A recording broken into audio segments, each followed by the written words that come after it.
তৃণমূলকে পরামর্শ করব যে অন্য রাজ্যগুলোকে দেখে শিখুন, ফেডারেল স্ট্রাকচারে সেন্ট্রাল স্টেট রিলেশন করুন।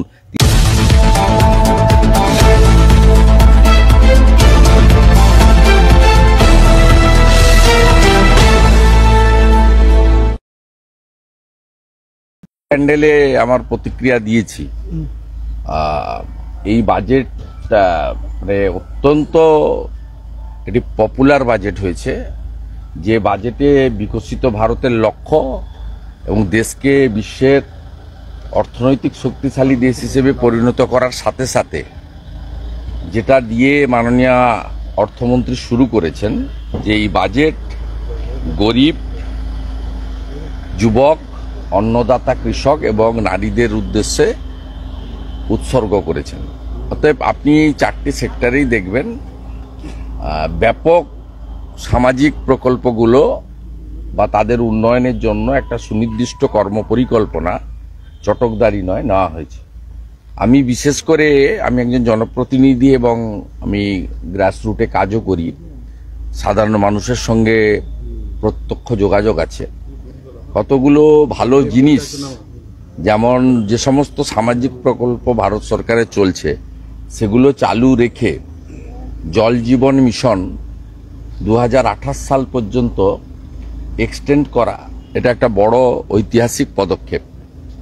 আমি যেহেতু এগ্রিকালচার ব্যাংকের সঙ্গে যুক্ত বা আমাদের এগ্রিকালচার এলাকা থেকে রিপ্রেজেন্ট করি, এখানে কিষাণ ক্রেডিট কার্ডের যে লোন 3 লক্ষ থেকে বাড়িয়ে 5 লক্ষ টাকা করা হয়েছে, এতে কৃষকদের বিরাট উপকার হবে। কারণ আমরা লং টার্ম এবং শর্ট টার্মে নাবার্ডের যে রিফাইন্যান্স লোনগুলো আমাদের এলাকা তো নির্ভর করে সমবায় সমিতি, এসকেইউএস এবং ব্যাংকের, ন্যাশনালাইজ ব্যাংকের উপরে এবং এআরডিবিগুলোর উপরে, যারা লং টার্ম এবং শর্ট টার্মে ঋণ দেন নাবার্ডের রিফাইন্যান্স লোন।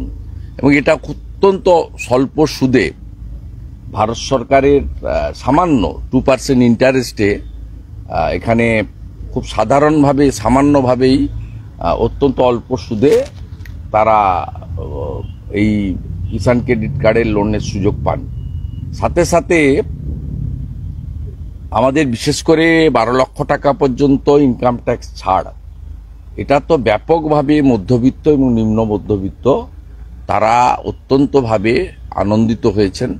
এবং এক্ষেত্রে আপনারা মিডিয়াতে যারা কাজ করেন, প্রিন্ট মিডিয়া, ইলেকট্রনিক্স মিডিয়া, আমার মনে হয় এই 12 লক্ষ টাকা পর্যন্ত ছাড়ের ক্ষেত্রে বছরে তারাও অনেকে এটাতে সরাসরি উপকৃত হবে। আপনি যদি চুলচেরা বিশ্লেষণ করে দেখেন, তাহলে 12 লক্ষ টাকা যে ইনকাম গ্রুপ, তাদের ইয়ারলি বেনিফিট হচ্ছে 80,000 থেকে 1,20,000 টাকা এক বছরে। অতএব এই বাজেটকে ওয়েলকাম করা ছাড়া অন্য কোনো কারণ নেই।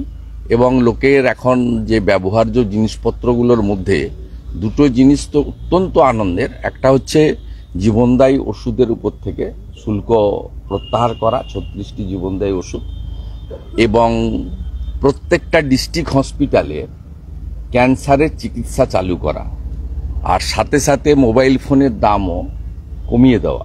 কারণ আজকে পেটিএমের যুগে আপনার বা ডিবিটির যুগে আমরা পেটিএম মোবাইলে ইউজ করি এবং ডাইরেক্ট বেনিফিট ট্রান্সফার সরকারের থ্রু মোবাইল ফোন হয়। সেক্ষেত্রে একেবারে প্রান্তিক মানুষের কাছে মোবাইল ফোন কেনা, তার সার্ভিসিং করা, এসবের ক্ষেত্রে খুব গুরুত্বপূর্ণ। এইসব কতগুলো জিনিস হয়েছে যেখানে ভারতবর্ষের কৃষক থেকে শুরু করে সাধারণ মানুষ এবং মধ্যবিত্ত, নিম্ন মধ্যবিত্ত তারা সরাসরি এই বাজেটে উপকৃত হয়েছে। এবারে পশ্চিমবঙ্গের ক্ষেত্রে যদি আপনি বলেন, তাহলে আলাদা করে পশ্চিমবঙ্গের আপনারা, আমি দেখছিলাম মাননীয় অমিত মিত্র, যাকে হাতি পুষছেন মুখ্যমন্ত্রীর এত উপদেষ্টা, ওনাকে নাকি অর্থনৈতিক উপদেষ্টা রেখে ক্যাবিনেটের মর্যাদা দিয়েছেন এবং তার জন্য লক্ষ লক্ষ টাকা মাসে আমাদের ট্যাক্সের টাকা বা ঋণ নেওয়ার টাকা দিতে হচ্ছে। তিনি তৃণমূলের হয়ে বক্তব্য যে রেখেছেন, তাতে জিএসটি টিএসটি বলেছেন, বলার তো কিছু নেই। তিনি সেক্ষেত্রে মহিলাদের নিয়ে খোঁচা দিয়েছেন, কিন্তু এই বাজেটে মহিলাদের ক্ষেত্রে অনেকগুলো স্পেসিফিক উন্নয়নের কথা বলা হয়েছে। 1 নম্বর হচ্ছে 1 কোটির বেশি গর্ভবতী মহিলাদের বিশেষ বেনিফিটের কথা বলা হয়েছে এবং 70% মহিলাকে স্বনির্ভর বা কর্মসংস্থানের লক্ষ্যে এসএইচজি গ্রুপ সহ আমাদের লাখপতি দিদি সহ নানা কর্মসূচিতে তাদেরকে সেলফ এমপ্লয়মেন্টের বিষয়ে স্পেসিফিক বলা হয়েছে। যদি বলেন যে বিহার কেন্দ্রিক বাজেট, তৃণমূলের কেউ কেউ বলছিল বিহারের ক্ষেত্রে যে সমস্ত কর্মসূচিগুলো দিয়েছেন আজকের বাজেটে, তার সঙ্গে নতুন ফার্টিলাইজার প্ল্যান্টের কথা আসামেও বলা হয়েছে। এখানে সমস্যাটা হচ্ছে যে আপনি বিহারে 4টে নতুন এয়ারপোর্টের কথা বলা হয়েছে, তা আপনাকে কলকাতায় এয়ারপোর্টের জন্য নতুন এয়ারপোর্টের জমি চাওয়া হয়েছিল। আপনারা সরাসরি লিখিতভাবে মুখ্যমন্ত্রী না বলে দিয়েছেন। জ্যোতিরাদিত্য সিন্ধিয়া যখন মুখ্যমন্ত্রী ছিলেন, ভাঙড় এলাকাতে আরেকটি নতুন এয়ারপোর্টের জন্য আপনাকে বাগডোগরা এক্সপেনশনের জমি চাওয়া হয়েছে, আপনি না বলে দিয়েছেন।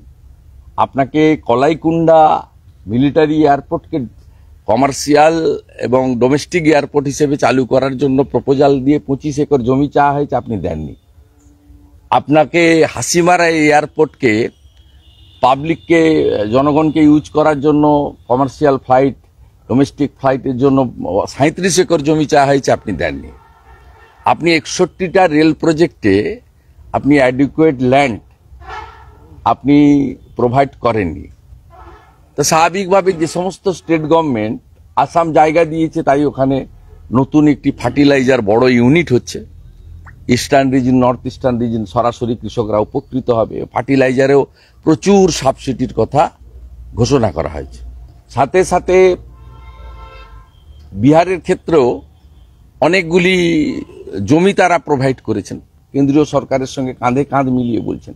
এবং আপনি এক্ষেত্রে দেখবেন আজকে যে নতুন একটি স্কিম কৃষকদের জন্য দেওয়া হয়েছে, আপনার কৃষকদের যে নতুন একটি স্কিম দেওয়া হয়েছে, সেই স্কিমে 100টি জেলা যেখানে প্রপারলি মানে কৃষি উৎপাদন হয় না, বিক্রিও হয় না। আমাদের পশ্চিমবঙ্গের তো কমপ্লিটলি যেটাকে আপনার পশ্চিমাঞ্চল বলা হয়, পশ্চিম বর্ধমান থেকে শুরু করে বীরভূমের একটা বড় অংশ থেকে শুরু করে বাঁকুড়া, পুরুলিয়া, ঝাড়গ্রাম, পশ্চিম মেদিনীপুরের একটা অংশ এদিকে, এবং নর্থ বেঙ্গলেরও কিছু কিছু জায়গা আছে, আপনার আলিপুরদুয়ার দিকটা বা কালিম্পংয়ের দিকটা। সেই সব জায়গার ক্ষেত্রে এই স্কিমে 1,70,00,000 কৃষককে সরকার পূর্ণ দায়িত্ব নিতে চাইছেন এই 100টি জেলাতে।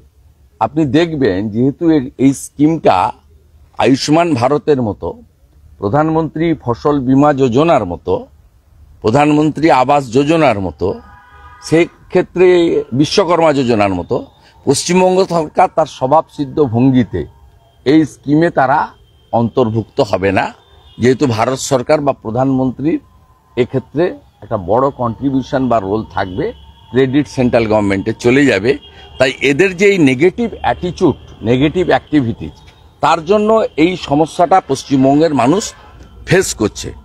এবং সিনিয়র সিটিজেনদের যে টিডিএস 50,000-এর জায়গায় 1 লক্ষ টাকা পর্যন্ত ছাড়, এবং তাদের যে মান্থলি ইনকাম স্কিমে আপনার যে ব্যাপকভাবে মানে সুদের ক্ষেত্রেও বিরাট একটা সুযোগ দেওয়া হয়েছে, এক্ষেত্রে একটা বড় সুযোগ আপনার তারা পাবে। এটা খুব অ্যাপ্রিসিয়েট করার মতো বাজেট।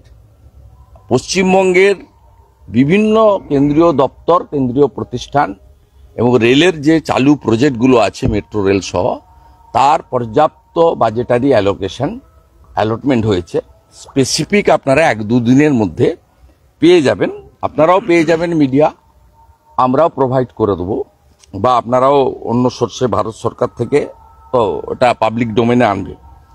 এবারে যদি ধরেন যে বাজেটে রাজ্যগুলিকে এই যে গ্রাফিক্স এই গ্রাফিক্সে দেখবেন 2016-17-তে 9.86 লক্ষ কোটি টাকা যেখানে সেন্ট্রাল গ্র্যান্ট ছিল, 2024-25-এ যেখানে 22.76 লক্ষ কোটি টাকা সেন্ট্রাল অ্যাসিস্ট্যান্ট ছিল, এবারে সেটা 25-26-এ বৃদ্ধি করে 25.60 লক্ষ কোটি টাকা নির্দিষ্ট করেছেন ভারত সরকার আজকে অর্থ বাজেটে। এবং সমস্ত রাজ্যকে উন্নয়নের ক্ষেত্রে সমান দৃষ্টিভঙ্গি দিয়ে দেখতে গিয়ে পশ্চিমবঙ্গেও আপনি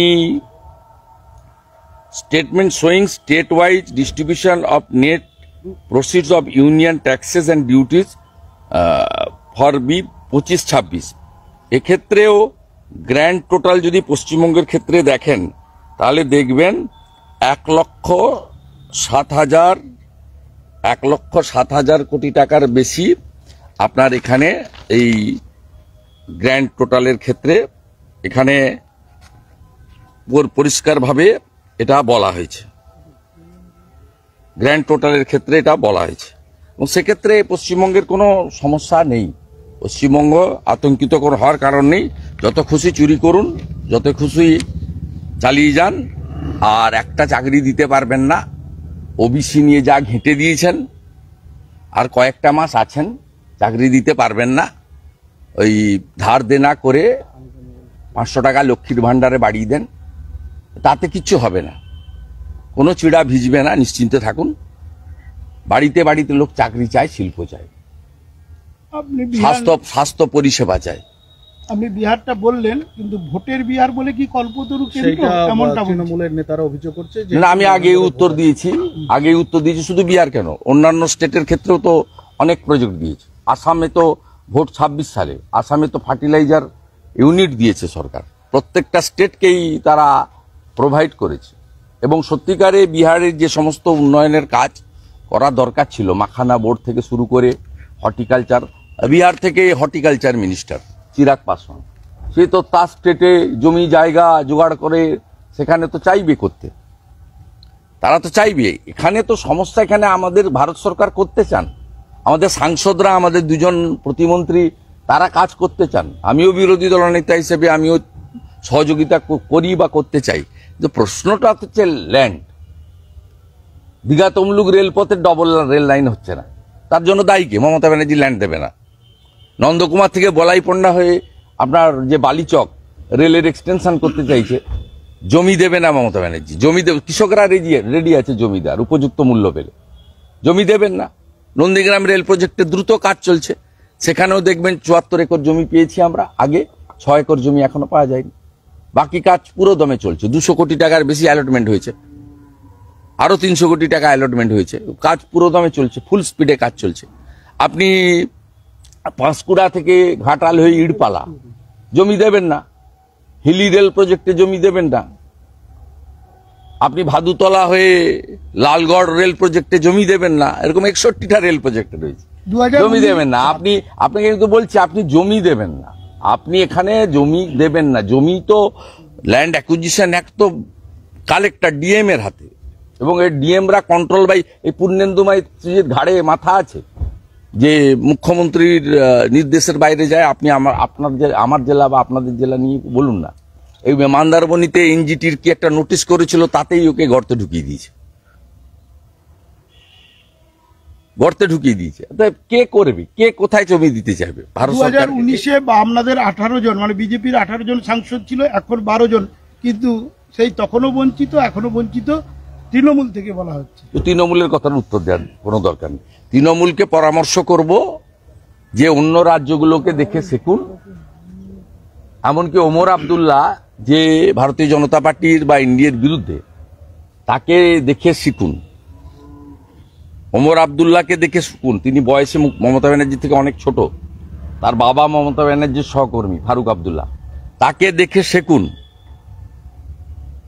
ঝাড়খণ্ডের হেমন্ত সোরেন ভোটে এত ফাটাফাটি করেছে, শপথ গ্রহণে মোদিজির বাড়ি, অমিত শাহজির বাড়ি, রাজনাথ সিং এর বাড়ি, নীতিন গডকরির বাড়িতে গিয়ে তাদেরকে আমন্ত্রণ করেছিলেন আসার জন্য।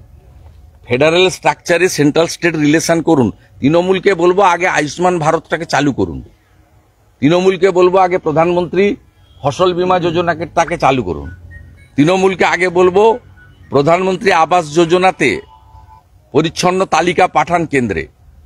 তৃণমূলকে বলবো পশ্চিমবাংলায় 81 লক্ষ প্রান্তিক কৃষক, 50 লক্ষ কৃষকের নাম পাঠিয়েছেন পিএম কিষানে বছরে 6,000 টাকা করে। আরো 31 লক্ষ কৃষকের নাম কেন পাঠাননি? কেন রেকর্ড পাওয়া যায় না অনলাইনে জমির? কেন ভারত সরকারের এই কর্মসূচি থেকে 31 লক্ষ কৃষক পরিবারকে বঞ্চিত করছেন? 6,000 টাকা করে মোদিজি দিতে চাইছেন তাদের বছরে।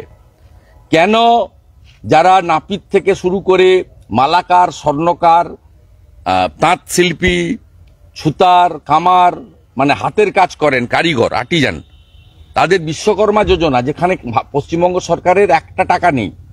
কেন 6 লক্ষ অ্যাপ্লিকেশন পড়ে থাকা সত্ত্বেও এই অ্যাপ্লিকেশন দিল্লিতে পাঠাচ্ছেন না যাতে তারা আদিবাসী জনজাতিরা থাকে? সেখানে রেসিডেন্সিয়াল একলব্য স্কুলের জন্য জমি চেয়েছে। 3টে স্কুল এখনই প্রদান করুন। উন্নয়ন নিয়ে রাজনীতিটা কম করুন। রাজনীতিটা আপনারা করেন, তার ফল ভোগ করছে পশ্চিমবঙ্গের লোক। কয়েকটা পশ্চিমবঙ্গে ভারতীয় জনতা পার্টির সরকার আসবে, দিল্লিতেও আসছে, পশ্চিমবঙ্গেও আসবে, বিহারে তো আমরা বাম্পার জিতবো, এটা নিয়ে কোনো সমস্যা নেই। এবং তখন এখানে পশ্চিমবঙ্গে কেন্দ্রীয় সরকারকে নিয়ে আমরা সমস্ত কর্মসূচি চালু করব। সামাজিক স্কিমও চালু থাকবে, বেনিফিট ডবল হবে এবং অন্যান্য স্কিম হবে। সবচেয়ে বড় ক্রাই হচ্ছে প্রতি বাড়িতে চাকরি চাই। গুজরাটের মতো শিল্প এবং কর্মসংস্থান পশ্চিমবঙ্গের মানুষরা চায়। অর্থাৎ সেই কাজ যদি করতে হয় ডবল ইঞ্জিন ছাড়া অন্য কোনো ইঞ্জিন চলবে না। আজকের এই বাজেটে সেখানে বলা হচ্ছে যে চাকুরিজীবীদের আস্থা পূরণ হয়েছে, স্বপ্ন পূরণ হয়েছে এবং মধ্যবিত্তদের হাতে টাকা রাখার জন্যই বাজেট করা। চাকুরিজীবী আর 12 লক্ষ টাকা রোজগার তো আলাদা করছেন কেন? 12 লক্ষ টাকা পর্যন্ত যাদের রোজগার তারাই বেনিফিটেড হবে। প্রত্যাশা পূরণ তাদের। না না, শুধুমাত্র চাকরিজীবীদের করছেন কেন? আপনাদের এই নেগেটিভ অ্যাটিচিউডটা কেন? এই বাজেটটাকে স্টাডি করুন। দেশের ইকোনমিটাকে কোন জায়গায় নিয়ে গেছে, কোন সেক্টরটাকে লেফট আউট করেছে বলুন তো? অন্নদাতা কৃষক থেকে, মহিলা থেকে, যুবক থেকে, SC ST কমিউনিটি থেকে কাকে বঞ্চিত করেছে বাজেট, আমি সেটা জানতে চাই। সামগ্রিকভাবে ক্যান্সারের ওষুধ 36টা ওষুধকে তার দাম কমিয়ে দিয়ে সমস্ত জেলাতে ক্যান্সার চিকিৎসা চালু করার মতো ঐতিহাসিক সিদ্ধান্ত। এবং পশ্চিমবঙ্গে তো আপনি কমপ্লিট করতে পারেননি, মাত্র 9-10% বাড়িতে নলে জল গেছে। 28 পর্যন্ত জল জীবন মিশনের স্কিমকে কন্টিনিউ করে দিয়েছে যাতে প্রত্যেকটা বাড়িতে হার ঘর নল সে জল, নলে যাতে জল যায়। কোন জায়গাটাকে আপনি বঞ্চিত করেছে বলুন? ইউরিয়া সারের ক্ষেত্রে নতুন প্ল্যান্ট, তার ভর্তুকিকে কন্টিনিউ করা, বাড়ানো, প্রত্যেকটা জিনিসকে কভার করে দিয়ে গেছে এই জায়গায়। এবং তৃণমূল কংগ্রেসের এই ধরনের রাজনীতি, মানুষ হ্যাপি, বিশেষ করে মধ্যবিত্ত, নিম্ন মধ্যবিত্তরা হ্যাপি, ভীষণভাবে হ্যাপি। আর যারা MIS মান্থলি ইনকাম স্কিমে গ্র্যাচুইটি PF এর টাকা জমি টমি বিক্রি করে যে সিনিয়র সিটিজেনরা খুব কষ্টে ছিলেন, তাদের সুদ কমে যাচ্ছিল, তাদেরকে প্রোটেকশন দিয়ে দিয়েছে ভারত সরকার। এটা সিনিয়র বরিষ্ঠ নাগরিকদের আশীর্বাদ মোদিজির সরকার পাবে। ঠিক আছে, থ্যাংক ইউ।